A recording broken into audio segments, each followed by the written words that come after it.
All right, guys, welcome. We are back to the Dragos Energy Podcast. Yes, the podcast that I'm doing back from Berlin. I'm in Berlin at the moment. I just came back from Mexico a couple of days back. It is cold here. It's 2 degrees, 3 degrees, and I wanted to do the podcast to, keep with the cadence. Start doing this podcast more and more regularly. And I wanted to talk a little bit more about plans for 2023. I want to start off with some New Year's resolutions and how I decided to change it. And also tell you guys where I'm going next in terms of shows, because I'll be doing more and more shows now that I'm back in the game. I'm going to be doing a lot more shows, and the shows are pretty straightforward. I'm coming to Copenhagen this weekend. So if you are in Copenhagen, 29th, 30th of January, and then the 2nd of February, I'm going to be in Copenhagen. I'm going to be doing some shows there. Then I'm going to Aarhus in the Denmark.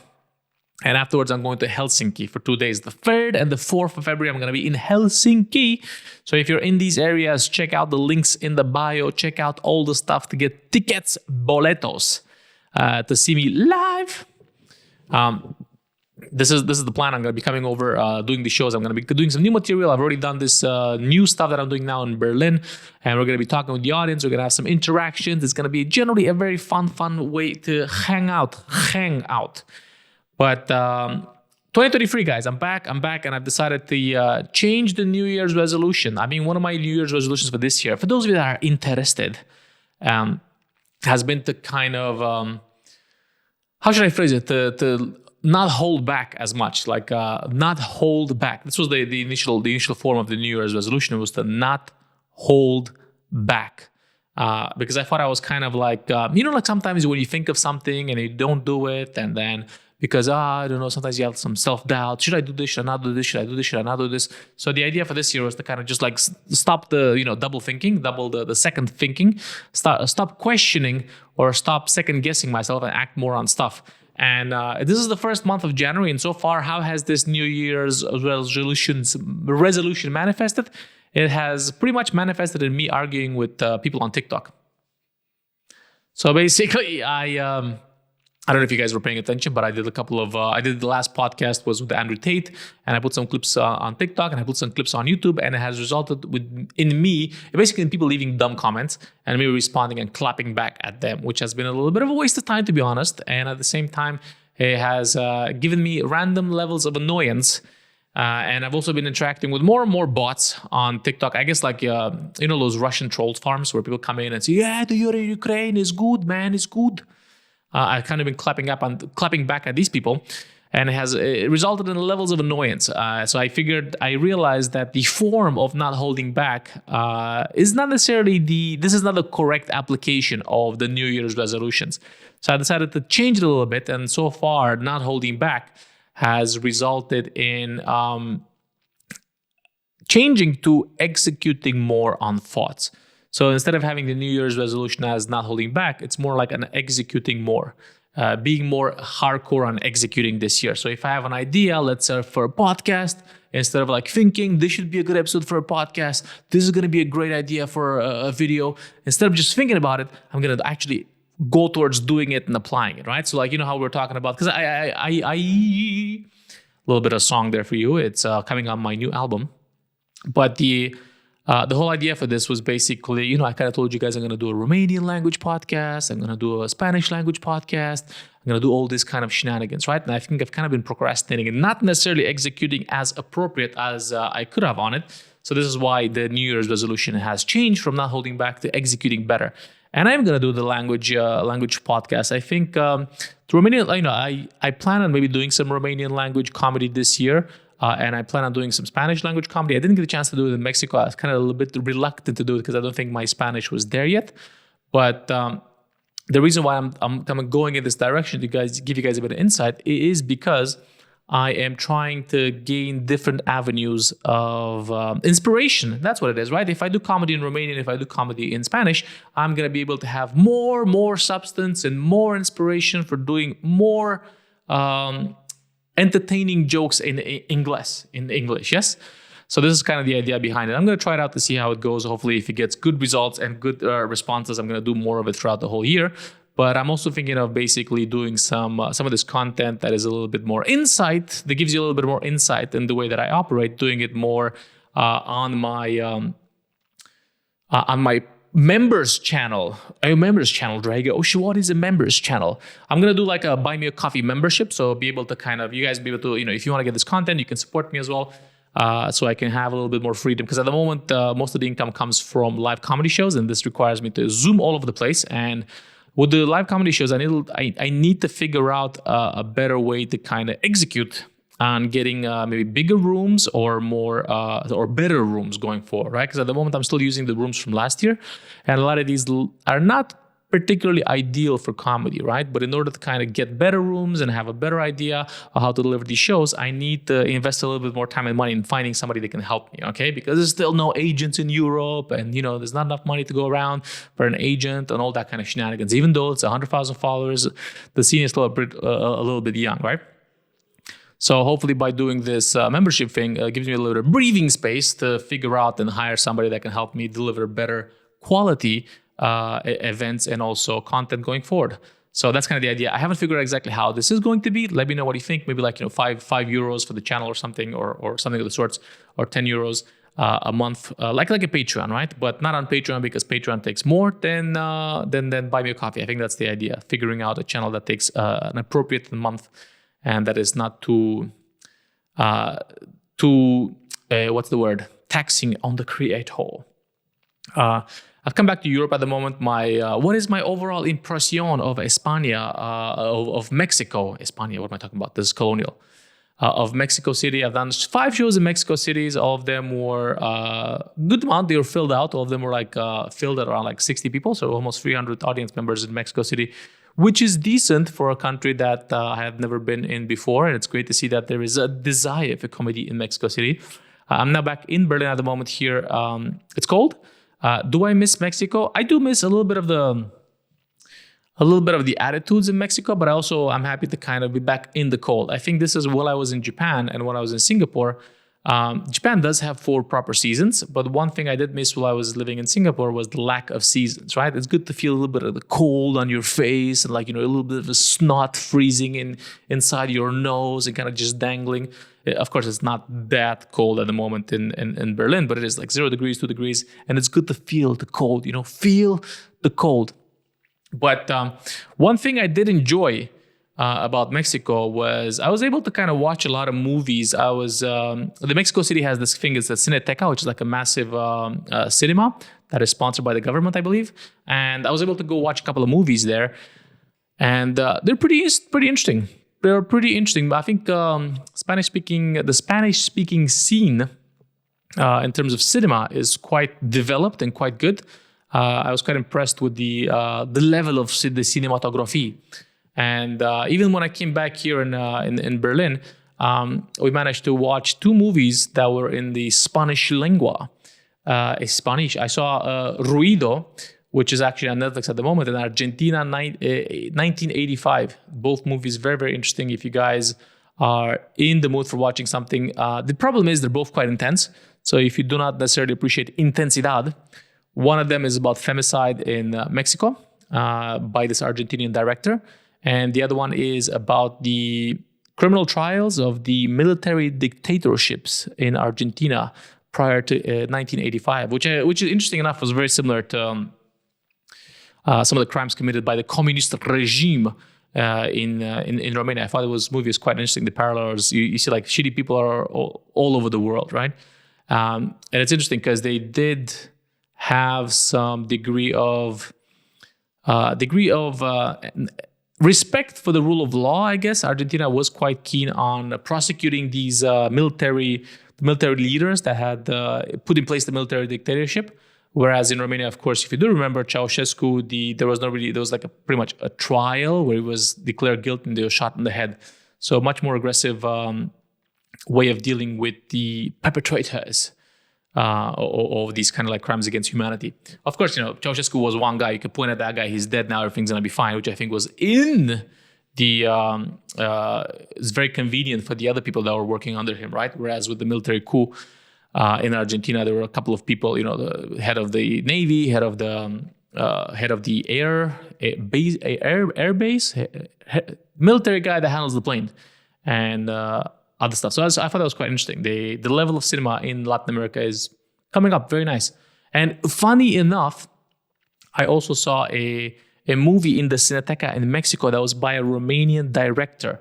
The movie was called Poppy Seed Field, Câmp de Maci. It's called in Romanian Câmp de Maci, which is basically handled the LGBTQ. Basically, it's a gay cop. A gay cop is part of the police force, and he goes to investigate a cinema where they are showing a gay movie, right? A lesbian movie or something of the sort, right? And it focuses a bit more on the experience of this guy who is a gay policeman, part of the police force in Romania, in the context of stopping a protest against LGBTQ by religious fanatics, I guess. So that was a very well done movie. I did not know exactly how this guy would treat the topic when I went in there. So I was a little bit worried. It's like, is this going to be just another element of, look how shitty stuff is in Romania? But it was quite interesting. He handled it quite well, I think. I think he really depicted the situation in a very sophisticated way. I think it was a good movie. I think it was the first full feature film of the director. A full feature film is like one of those movies that's over an hour and a half. Because you have like short movies, which is like 15, 20 minutes, maybe 30 minutes. And then you have full feature films, as I'm learning from my girlfriend, because she's in the space. And it was a full feature film. And it was really well done. I can't remember the name of the guy, but I will look it up and I'll put it in the bio. Câmp de Maci, Poppy Seed Field of Poppy Seed, something of the sorts, was the name of the movie. So if you guys want to check out that Romanian movie, I don't know where you could see it, but it was I was pleasantly surprised. And I've been pleasantly surprised by Romanian cinema. It has every time I bump into Romanian cinema outside of Romania, it's always been in a very good context, right? Like it's winning the Berlinale.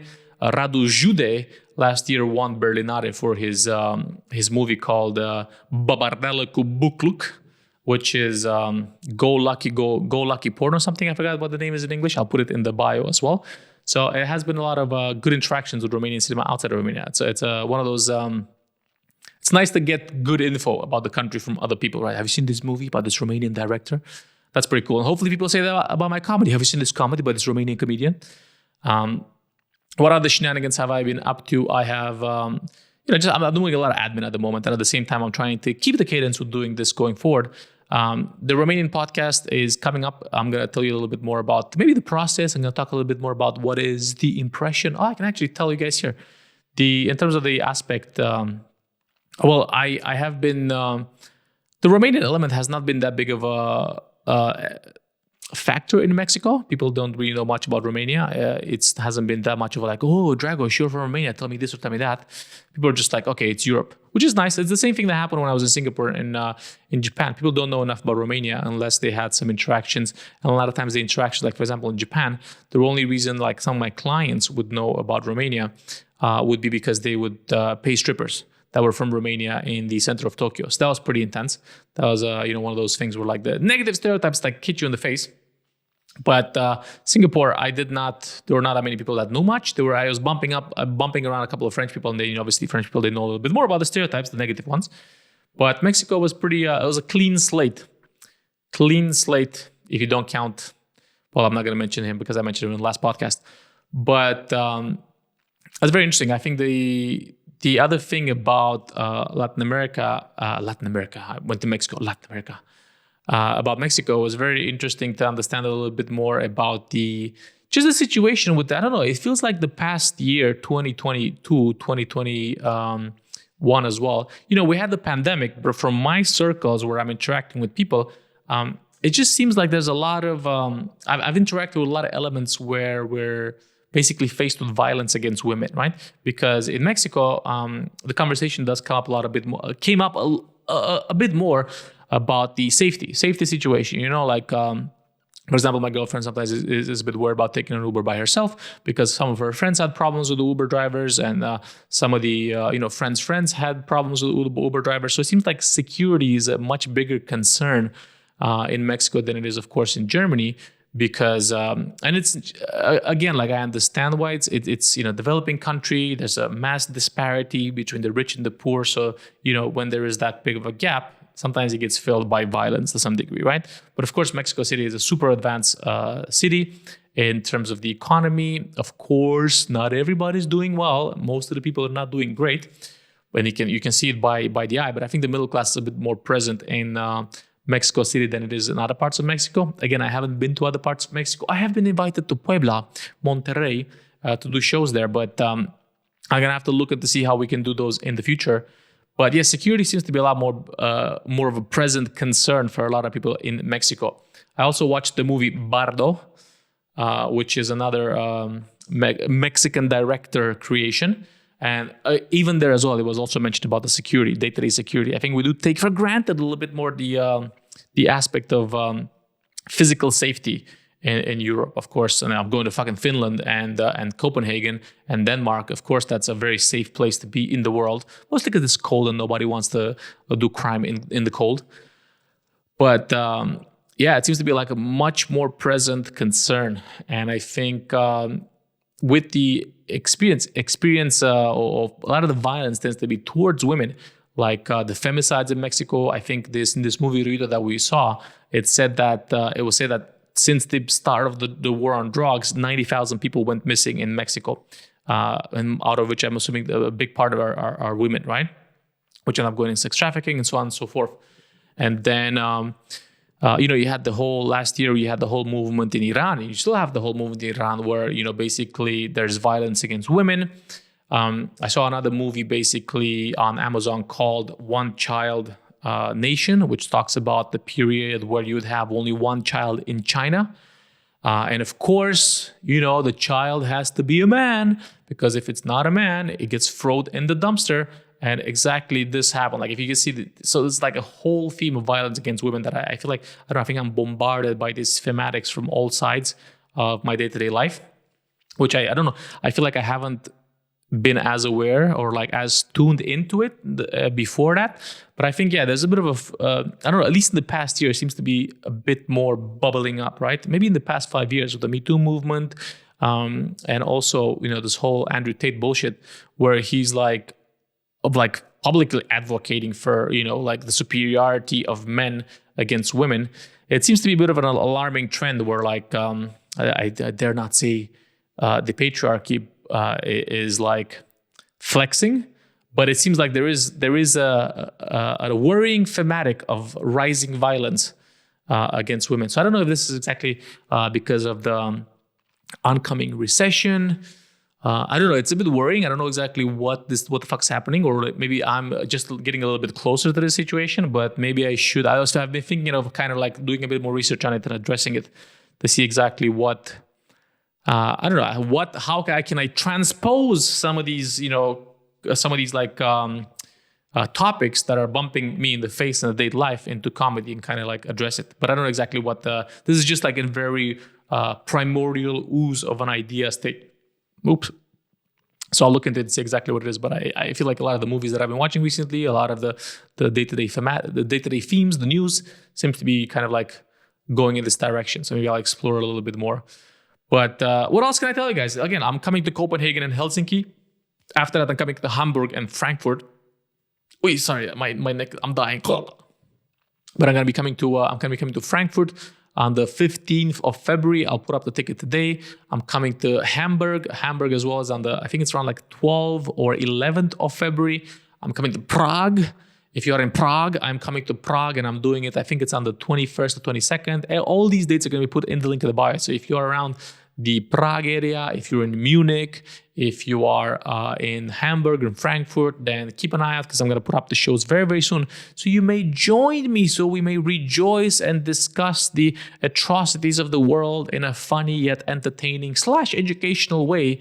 Because this is one of the other things I'm trying to think for this year. How can I take the comedy to the next level, right? I was quite happy about the first hour. The first hour is very interesting. It was more of an homage to the Eastern European experience. The second hour as well was interesting aspects. We had the international. I had some very fun themes that I was experimenting with in the second hour. If you haven't seen the second hour, the best case scenario, that was a very fun kind of hour that I created more as a bridge between the Eastern European experience and the international experience. That was kind of like the idea behind it, to bridge the Eastern European experience and show that it is quite similar to the experience that most people have around the mundo. And I also wanted to dabble in with the other topics, experiment with a couple more. And I think the poetry joke was something that I was quite proud of. And also some of the historical references that I had with at the start of the show. So I'm thinking, how can I do more of that as well this year? And I wanted to kind of integrate a couple more things. And I'm doing some research at the moment to see how I can integrate some of those things. I'm trying to do a bit more historical / educative type of jokes that also are fun. It's very difficult to do this kind of stuff because especially there's no manual. You know, a lot of the books on comedy are basically just entry level. You know, this is how you do a setup. This is how you do a punchline. Okay, but there's no, like, if you want to get a bit deeper into advanced comedy or like experimenting with newer methods of doing comedy, there's no really a manual, so you kind of play around with it. And not a lot of people do it because I think sometimes it's just sufficient to do jokes about, like, you know, basic jokes with that require basic entry level knowledge, right? So that's what I'm trying to do this year. I'm trying to figure out exactly more complex ways of telling jokes, or not necessarily complex. I don't want to like blow smoke up my own ass. But different ways, you know, I don't want to get bored. You know, that's the main thing here. I don't want to get bored doing the same jokes over and over. So I'm trying to figure out different facets. I'm trying to figure out different angles. I'm trying to figure out different stories. I'm trying to figure out different perspectives.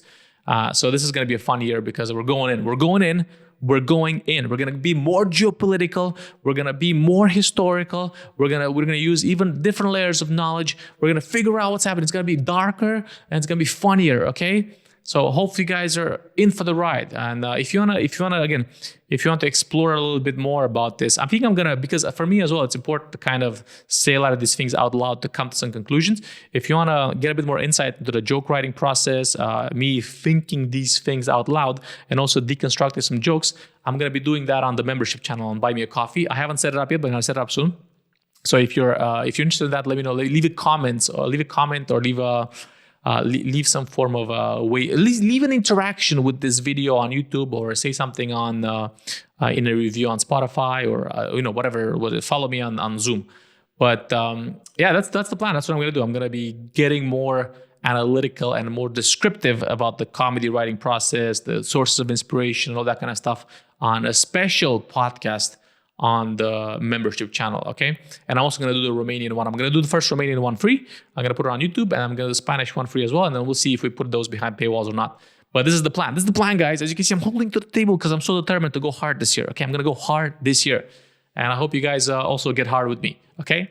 Yeah, all right. Well, this is the end of the podcast. Subscribe, like, comment, come to my live shows. I'm doing one in Berlin as well this Thursday. So this Thursday in Berlin, if you're in Berlin this Thursday, I think it is the 26th of January. If you're in Berlin, come by.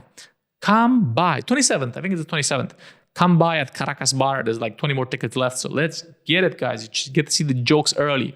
And don't forget Copenhagen 29, Copenhagen 30th, Copenhagen 2nd, of February, 31st in our Aarhus, and then Helsinki on the 3rd and 4th of February. So see you guys in all these places. Thanks a lot, and bye-bye. Bye. Yeah, Illuminati, bro. What the fuck's this? Jay-Z?